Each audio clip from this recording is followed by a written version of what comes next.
Nous pensons que ce qui doit changer, c'est le nombre sur notre compte bancaire ou le nombre sur la balance. Mais ce qui doit réellement changer, c'est les habitudes qui précèdent ces résultats. La chance et les habitudes jouent un certain rôle dans la vie, mais que nous pouvons contrôler nos habitudes contrairement à notre chance. Vous devez être l'architecte de vos habitudes, plutôt que la victime de vos habitudes. Les objectifs sont axés sur le résultat, et les systèmes sont axés sur le processus.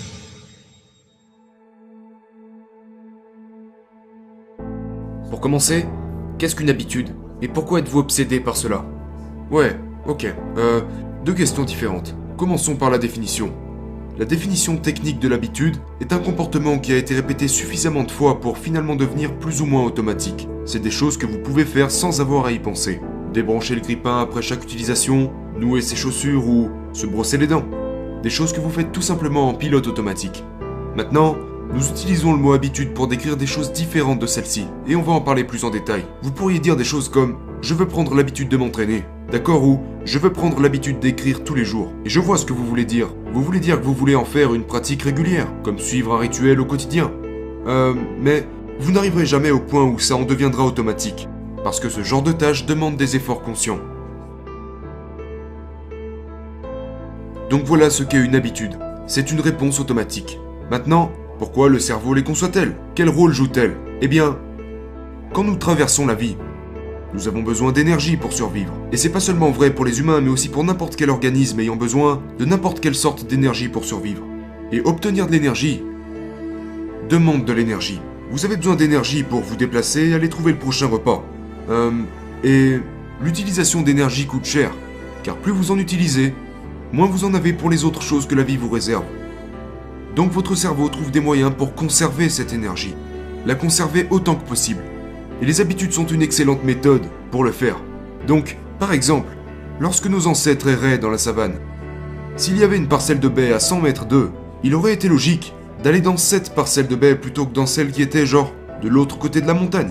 Ils s'orientaient vers le chemin avec le moins de résistance. Et finalement, ce que votre cerveau retient c'est « Oh, à chaque fois que je suis près de cet arbre en particulier, ça signifie que la parcelle de baie est à moins de 100 mètres. » Et l'arbre devient alors un signal qui dit que la nourriture n'est plus très loin. Et votre cerveau capte toujours ces signaux tout au long de votre vie, qui indiquent où en sont les choses. Et plus vous rencontrez ces signaux, plus vous automatisez vos réponses. Jusqu'au point où dès que vous croisez cet arbre, vous n'avez même plus besoin d'y penser. Vous le faites automatiquement. Et cela rend tout le processus de recherche d'énergie, de résolution de problèmes de la vie et tout ça, plus facile. Ça vous demandera moins d'énergie, d'attention et d'effort qu'avant. Donc c'est comme un algorithme créé par notre cerveau. Oui, je pense que c'est une bonne façon de le décrire. C'est comme un algorithme sur lequel vous pouvez compter.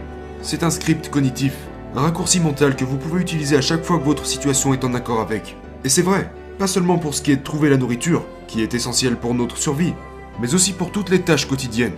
Car toutes ces tâches demandent aussi de l'énergie. Donc quelque chose comme faire ses lacets, votre cerveau retient le contexte. Par exemple, j'ai une chaussure à mon pied, et ces lacets sont défaits. Ce qui signifie que je vais effectuer cette petite routine durant laquelle je vais nouer cette chaussure. La première fois que vous le faites, ça vous demande de l'énergie. Mais après, quand vous l'avez fait 100 fois, 1000 fois ou 10 000 fois, au bout d'un certain temps, vous n'avez même plus à y penser. Vous pouvez avoir une conversation avec quelqu'un, écouter un podcast ou réfléchir à votre liste de choses à faire, et vous gardez cette énergie que vous devriez normalement utiliser pour lasser vos chaussures, pour l'utiliser dans autre chose.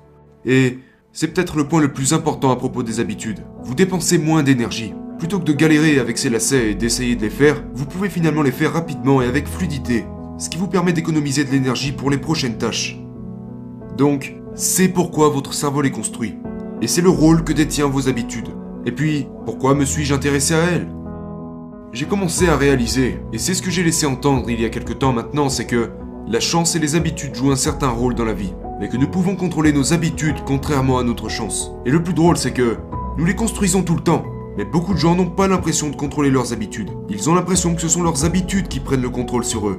Ils sont comme des victimes de ces mauvaises routines. Mais une fois que vous commencez à y plonger un peu plus en profondeur, genre découvrir qu'est-ce qu'une habitude et comment elle fonctionne, alors vous commencez à développer plus de contrôle sur elle. Vous devez être l'architecte de vos habitudes, plutôt que la victime de vos habitudes.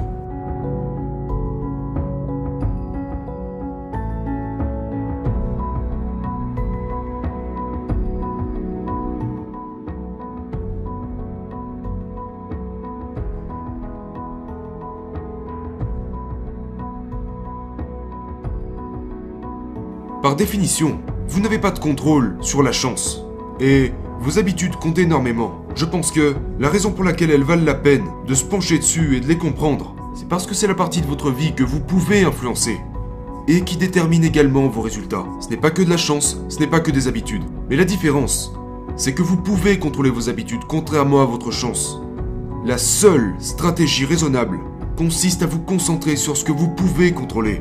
Parce que si vous passez tout votre temps à vous concentrer sur des choses que vous ne pouvez pas contrôler, vous finirez simplement frustré. Et donc même si vous êtes talentueux, vous ne pourrez pas réussir sans avoir les bonnes habitudes. Parce que si vous n'avez pas les bonnes habitudes, les bonnes pratiques, les bonnes routines et rituels pour réaliser pleinement votre potentiel, eh bien la plupart du temps vous ne serez tout simplement pas assez bon. Vous serez assez bon pour le niveau inférieur. Mais une fois que vous arrivez au sommet dans n'importe quel domaine, tout le monde est talentueux. Et donc la seule chose qui vous distinguera des autres n'est certainement pas votre don naturel, mais votre capacité à vous entraîner, à pratiquer et à sortir du lot.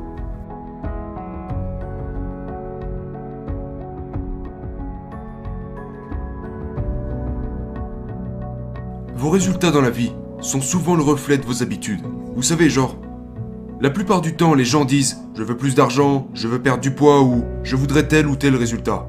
Mais la vérité, c'est que votre compte bancaire est juste le reflet de vos habitudes financières. Votre poids est juste le reflet de vos habitudes alimentaires. Vos connaissances sont le reflet de vos habitudes d'apprentissage et de lecture. Et donc, en fait, nous pensons que ce qui doit changer, c'est le nombre sur notre compte bancaire ou le nombre sur la balance. Mais ce qui doit réellement changer, c'est les habitudes qui précèdent ces résultats. Je pense que c'est une des raisons pour lesquelles les petites habitudes sont si importantes. Elles ne transforment pas nécessairement votre vie du jour au lendemain. Genre, faire une pompe par jour ne va pas transformer votre corps. Mais cette pompe vote pour être le type de personne qui ne manque pas ses séances d'entraînement. Ou méditer 1 minute par jour ne va pas vous donner une sensation immédiate de tranquillité dans votre vie. Mais cette minute contribue au fait de devenir une personne qui médite de jour en jour. Et c'est comme ce que je dis dans le livre, le véritable objectif n'est pas de courir un marathon. L'objectif est de devenir un coureur. Le but n'est pas d'écrire un livre, le but est de devenir un écrivain. Parce qu'une fois que vous avez adopté cette identité, vous ne poursuivez plus le changement de comportement. Vous agissez simplement en alignement avec le type de personne que vous aspirez à devenir. Et c'est ce changement d'identité qui impactera véritablement votre comportement. Parce qu'une fois que vous avez changé cette histoire interne, il est beaucoup plus facile de se pointer chaque jour. Vous ne vous motivez même plus vraiment à le faire. C'est juste, c'est comme ça. Voilà qui je suis à partir de maintenant. Imaginons que vous avez 2 personnes qui entrent dans une pièce. Et il y a un paquet de cigarettes sur la table. Une des personnes le voit et elle ressent cette envie de fumer et de piquer une cigarette du paquet. Mais l'autre personne, elle, n'a jamais fumé de sa vie. Pourtant, elle voit le même signal visuel. Mais elle se dit « Oh, c'est juste un paquet de cigarettes ». Et elle continue. Ça veut dire que cette envie éprouvée par la personne provient de la prédiction ou du sens que vous attribuez au signal visuel, qui détermine ensuite si vous avez envie de fumer ou non.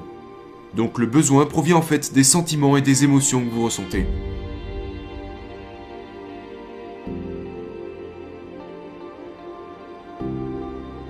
Avant de critiquer les objectifs, je me dois de vous dire que j'étais quelqu'un qui était très axé sur les objectifs.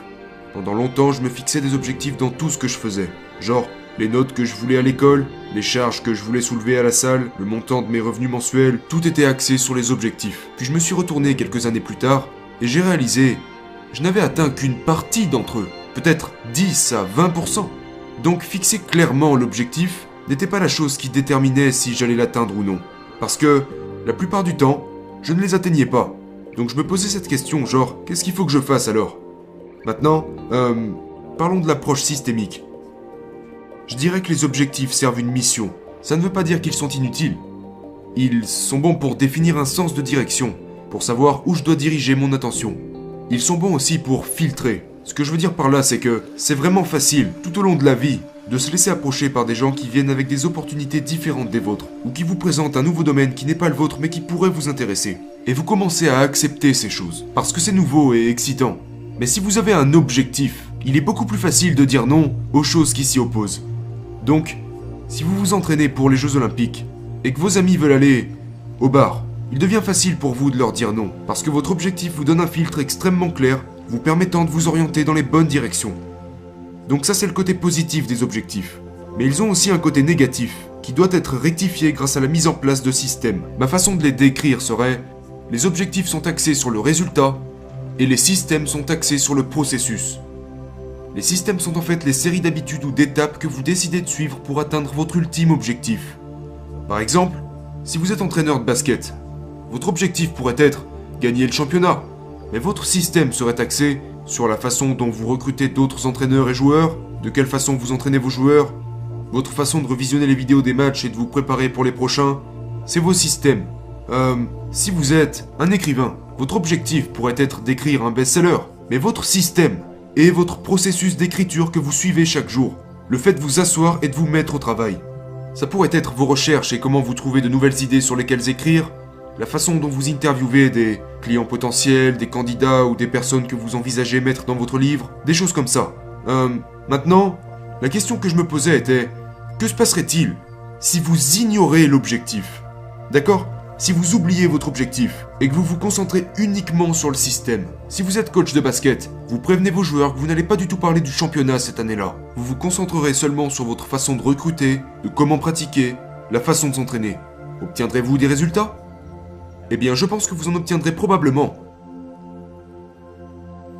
Les succès sont vraiment visibles, faciles à voir. Vous savez, vous n'allez jamais entendre parler d'un homme qui mange du poulet et de la salade pour le repas. Vous entendrez parler de l'histoire d'un homme qui a perdu 40 kilos en moins de 2 ans. Aujourd'hui, c'est les résultats qui sont mis en avant. C'est l'un des défis dans la construction de meilleures habitudes. C'est qu'elles sont très faciles à rejeter. N'importe quel jour. Quelle est la différence entre manger un hamburger et des frites ou manger une salade?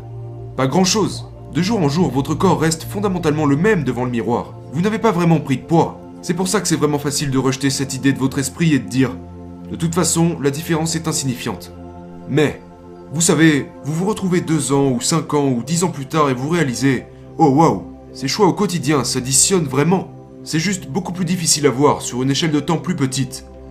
Alors, ce que je cherche à vous dire, ce n'est pas de dire que les objectifs sont inutiles ou que nous devrions totalement les ignorer, mais plutôt que de faire de l'objectif la cible par défaut, la chose sur laquelle vous vous concentrez presque exclusivement, faisons plutôt du système l'objet de notre attention, et vérifions l'objectif de temps en temps pour voir si nous allons dans la bonne direction ou non.